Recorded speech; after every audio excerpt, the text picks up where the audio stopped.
Hi అండి, నమస్తే. కమల్ని. ఈరోజు తారీఖు వచ్చేసరికి ఆగస్టు 26. సో ఆగస్టు 25న మనం ఒక 2 ఎకరాల వరకు మ్యాక్స్ సీడ్స్ వాళ్ళది శివ అయితే వేయడం జరిగింది. సో ఈ 2 ఎకరాలు అనేది మనం నిన్న వేయడం జరిగింది.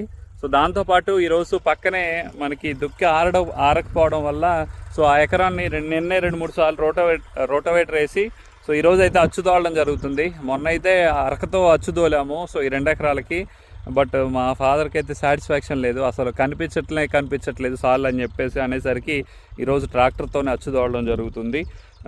మిరప మొక్క పెడుతున్న ప్రతి ఒక్క రైతు కూడా కొన్ని జాగ్రత్తలు తీసుకోండి. ఒకటి వచ్చేసరికి తెగులు మందులో ముంచడం. సో మా మొక్క పీకిన తర్వాత తెగులు మందులో ఖచ్చితంగా కూడా ముంచండి.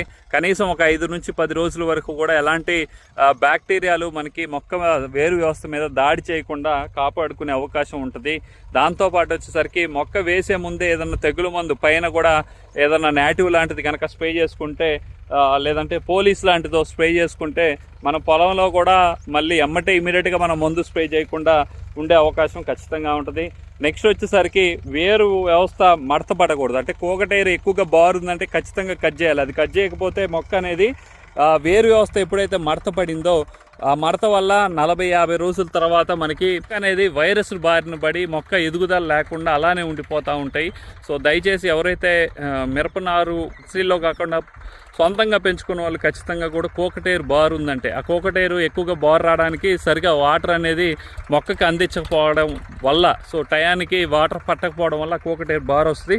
ఆ కోకటేరు బార్ వచ్చిందంటే ఖచ్చితంగా కూడా కట్ చేసుకున్నట్లయితే కనుక మొక్క అనేది వేరు వ్యవస్థ మడత పడకుండా ఉండే అవకాశం ఖచ్చితంగా ఉంటుంది.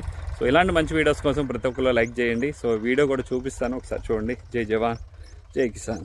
అసలు అంతకుముందు సాల్ అరకతో తోలితే సాల్ కనపడట్లేదు అనమాట, ట్రాక్టర్తో తోలుకుంటున్నాం అనమాట. సో మా సీనియర్ డ్రైవర్ అయితే తోలుతున్నాడు అనమాట. చక్కగా నీట్గా బోర్డర్ కొట్టినట్టు ఉంది చూడండి చివరి వరకు. మీకు క్లియర్గా అర్థమవుతుంది కదా.